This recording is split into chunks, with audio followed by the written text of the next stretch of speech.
This is Ethan Moore. I'm going to be performing my newborn physical assessment. So first, you would perform your nursery scrub or hand hygiene, and then you would put your gloves on. Then you would identify the patient with their armband, and then, of course, explain the procedures to the parents, just to alleviate any anxiety and to let them know that what you're doing.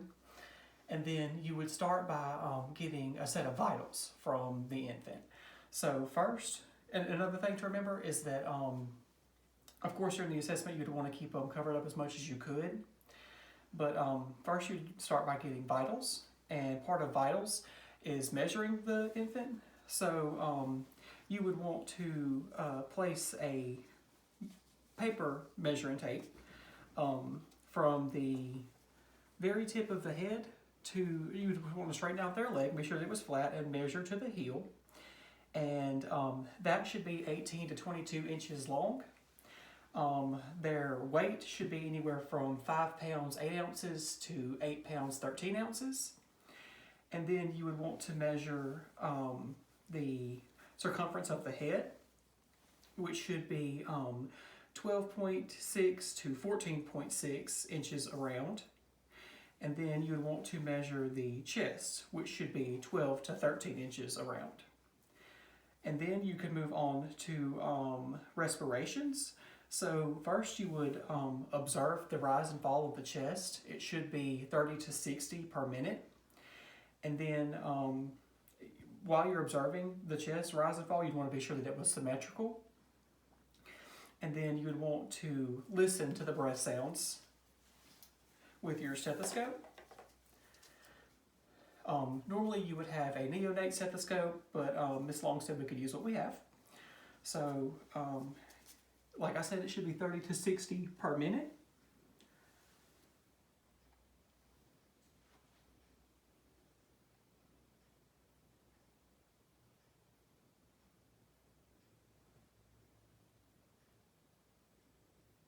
As you listen to the breath sounds. And then you would move on to their heart rate and pulse. Their heart rate should be anywhere from 110 to 160. And you would measure this by, again, auscultating the apical pulse, which is the point of maximum impulse. And it is the fifth intercostal space, mid-clavicular line, and it should be 110 to 160. But when they're sleeping, it could be 70, down to 70, and when they're crying or upset, it could be up to 180. So I'm going to measure the apical pulse now. So again, mid-clavicular line and fifth intercostal space. Then you would record their temperature, which should be 97.5 to 99 degrees Fahrenheit. And then you would move on to blood pressure, which should be anywhere from 50 to 30 to 50 over 30 to 70 over 45. And then you would move on to assess their physical features, such as their posture. You'd want to be sure that their posture is flexed, their arms are normally up beside them and their hands curled, and their neck will appear short and have skin folds because the chin rests on the neck as they're laying down. And then you would want to assess their skin. So their skin should be soft and intact, and it should be related to their ethnicity. And then you'd want to check skin turgor, and you could either do this on the abdomen or on the thigh, and it should return quickly. And then you'd want to assess for any skin variations or abnormal skin variations, which is like, some of them would be acronocyanosis, which is like the bluish color of the skin, normally on the hands or the feet. Another one would be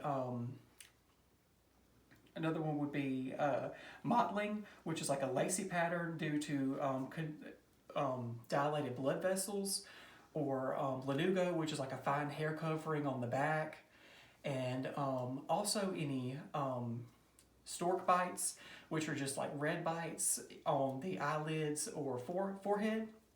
And then you want to also turn them over and assess for any birthmarks or Mongolian spots. And if you were to find Mongolian spots, then you would need to document those. So, like if the parents were to have to take the baby back to the doctor, they wouldn't be mistaken for any bruises, and the parents wouldn't be accused of abuse or anything like that. So next you'd move on to the assessment of the head. You'd want to be sure that it is, you could, I'm sorry, during a cesarean, you want to be sure that it was round, especially during a cesarean birth. And during a vaginal birth, it could be, it is common for the bones of the skull to overlap each other. And then you'd want to just assess for that. And then you want to also let the parents know that normally that would resolve itself in the first couple of days. And then you'd want to inspect for cephalohematoma, which is on the suture lines of the brain. It will be, oh, no, not the brain, the suture lines of the skull bones. The cephalohematoma is like a formation of blood due to ruptured blood vessels, and it will not cross suture lines. But I'm going to say this the best I can. It is caput succedaneum, and it's a localized soft spot on the top of the head, and those can cross suture lines. So then you'd want to move on to measuring of the fontanelles. The anterior fontanelles would be 2.3 centimeters and 2.3 centimeters, 2 to 3 centimeters long and 1 to 2 centimeters wide, and they would be a diamond shape. And the posterior fontanelles would be 2 to 3 centimeters, and they would be a triangle shape. So then you would move on to the hair, which it should be fine and soft and a fine texture. And then you want to move on to the face. You want to be sure that it has symmetrical movement, that they have the presence of eyelashes and eyebrows, that they have lacrimal glands and moist pink conjunctiva. You do that by pulling down the eyelids. And then you want to be sure that their sclera is white or a bluish color. And then moving on to you want to be sure that the eyes and the ears are in line with each other, because if not, that could be indicative of Down syndrome. And then when you move on to the nose, you'd want to be sure it should appear small and midline and symmetrical. And so you'd want to test patency of the nose. So you would occlude one nostril and wait till they breathed in. And then you would occlude the other nostril and wait till they breathed in. And then when you move on to the assessment of the mouth, you want to be sure that they have, of course, 2 lips, that they're symmetrical. And you want to place the tip of your gloved finger in their mouth or a bottle, the nipple of a bottle, and then assess the hard palate, the roof of the mouth, with your gloved finger. And then you want to be sure that they have a moist pink mucosa on the inside of their mouth, and that their tongue is midline and symmetrical and it moves freely. And when you move on to the ears, you'd want to be sure that they are easily palpable, that they are symmetrical and midline, and that when you pull them back, they quickly return when you release them. And for the neck, again, it would appear short. The chin normally rests on the chest, so it would have skin folds. And I'm going to turn this over. So next you'd move on to assessing the arms and shoulders. You'd want to be sure that they are symmetrical and that they're freely movable. And you want to listen for like clicking sounds, because that could be something that you would need to report to the healthcare provider. You would need to be sure that their clavicles are also intact, and that their arms are the same length, they're symmetrical in length, because if one arm was longer than the other, it could be indicative of a dislocated shoulder. So then you move on to the assessment of the chest. So again, you're looking for the rise and fall of the chest. And then when we're, anytime we're looking at the chest, where we're gonna look for that symmetrical rise and fall of the chest. And again, you're looking for the bilateral breath sounds, and then you would also listen for those as you were auscultating on the chest, like we did before. And then we move on to the abdomen. So anytime we're assessing the abdomen in the physical assessment, we always inspect first, and then we auscultate, and then we palpate. So we would inspect the abdomen for any hernias or anything like that, any signs of infection around the umbilicus. We want to check the umbilicus for the end of it, the stump, to have 2 arteries, 1 vein, and that there's no signs of drainage or redness or infection or anything like that, drainage. And so after you inspected everything, then you would auscultate all 4 quadrants of the abdomen. You want to check for bowel sounds, and they should have 10 to 30 per minute. So again, you would use your stethoscope to auscultate all 4 all 4 bowel sounds.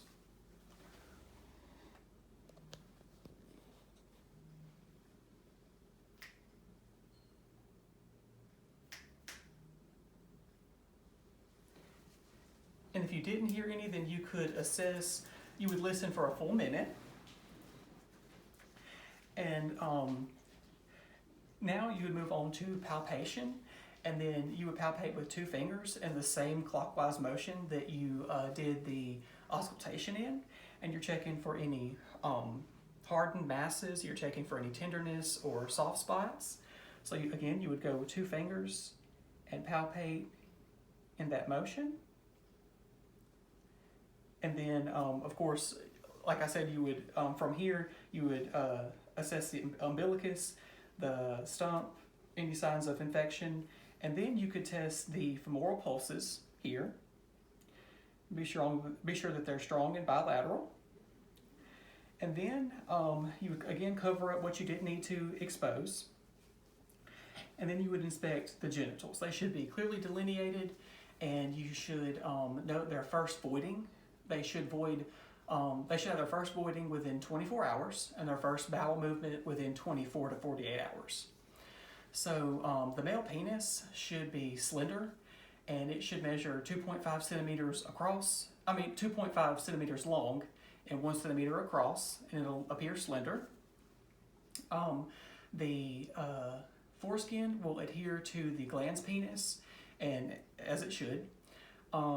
And then the scrotum, it will either be tight and together, or it will be descended and longer. And it should measure about 3.5 centimeters. And then for the female vagina, you would assess the mons, and you would also note that swelling of the clitoris is common in birth, in newborns. And then you'd want to be sure that the vagina had clear and symmetrical labia majora that cover the labia minora. And you would also want to be sure that they had a present urethral opening and vaginal opening. You'd want to also check for any smegma, or also newborns could have, as a cause of maternal hormones, they could have some bleeding or discharge that is called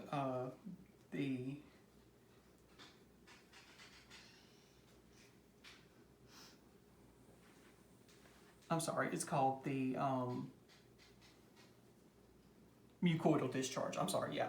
So then you'd move to the assessment of the back and anus. So you turn them over, and then you want to be sure, the back and the buttocks and anus.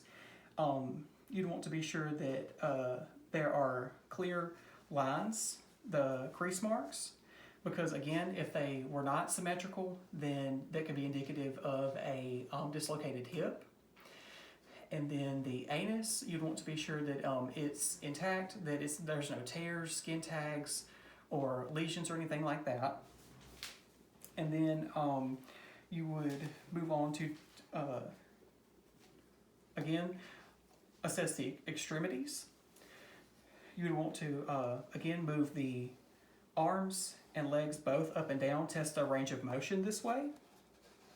Be sure that they could freely move. And also, again, be sure to check that they're symmetrical in length and in size. Then you would move to turn them over and assess their spine. You would be sure that it's straight and that there's no presence of tufts of hair, because that could be indicative of spina bifida. You want to be sure that the spine is straight and closed. And then you would move on to testing the reflexes, and there are 13 of them. So to test the reflexes, first you would start with the blinking and pupillary reflexes, and you would test it with your pen light. You would shine the pen light across their eyes, and of course their pupils would constrict and they would blink.